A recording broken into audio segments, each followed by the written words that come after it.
I get her married, she gets married, I come here to stay. If she decides to stay here, if I decide to, because the next 2 years or so, I'll be applying for citizenship in the United States. And if she doesn't, if I start filing her papers now and she's in Jamaica, it's going to take at least 3 to 5 years to get all the paperwork and get her here. So it's, yeah, she got to come and stay here while all the paperwork. Otherwise, I'm going to have to be back and forth, back and forth, back and forth. So you're getting ready to get your American citizenship? Next 2 or 3 years, yeah. So tell me about that. That's a long process. Well, at least I have a green card right now. So I'm a natural a landed citizen. That took a long time too. You gotta go through all the lawyers, you gotta find out a lot of stuff about you, where you're working, how long you've been working there, how long you've been in the States. So, you know, they gotta check you, make certain that all this stuff is in right, you're in a good relationship, you're not breaking the law, you're paying your taxes.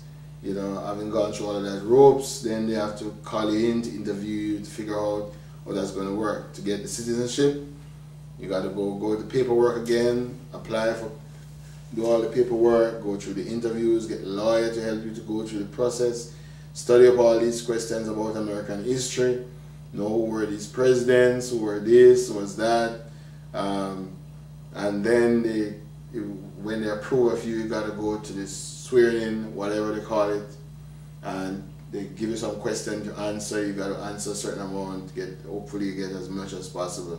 And then if they're the consulate, the embassy people from the U.S. Immigration Department are satisfied, you don't have any criminal records, etc., you'll be granted one.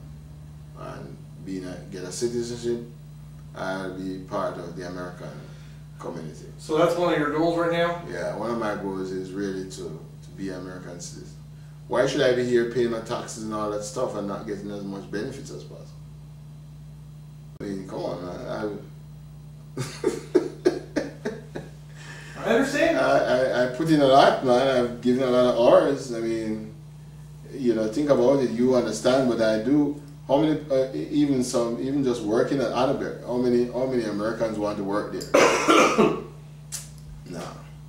So I've paid my dues so far, and I think I deserve to. Kept your nose clean and you paid your dues. Yes, I think I've deserved to get some of the benefits of this country.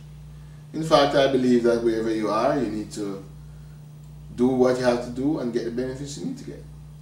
So if you are in Germany, you're working hard, be a German, get the citizenship, and get the benefits. If you live in America? Let's do the same. You're talking about America, you know, one of the questions that, I mean, I know we are diverse, and one of the issues I always have is, how is it that we are allowing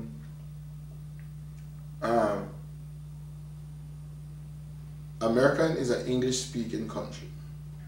And I know this is a big controversy. Mm-hmm. But my feeling is, if you come to a country that speaks a language, you need to learn the language to survive. Exactly. And I'm not saying you're not supposed to bend over, but I mean the people who come into the system need to do what the system asks for. If I leave and go to a country that speaks, to a Portuguese country, it is my responsibility to learn Portuguese to survive.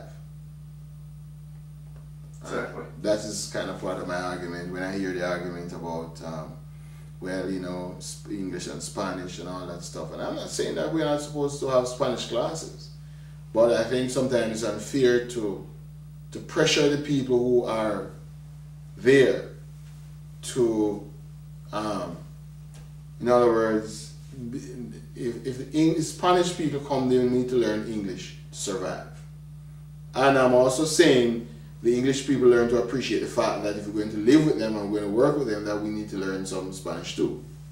But I'm not insisting, in my opinion, we need, English is the number one language. We need to have that as the number one language. Okay.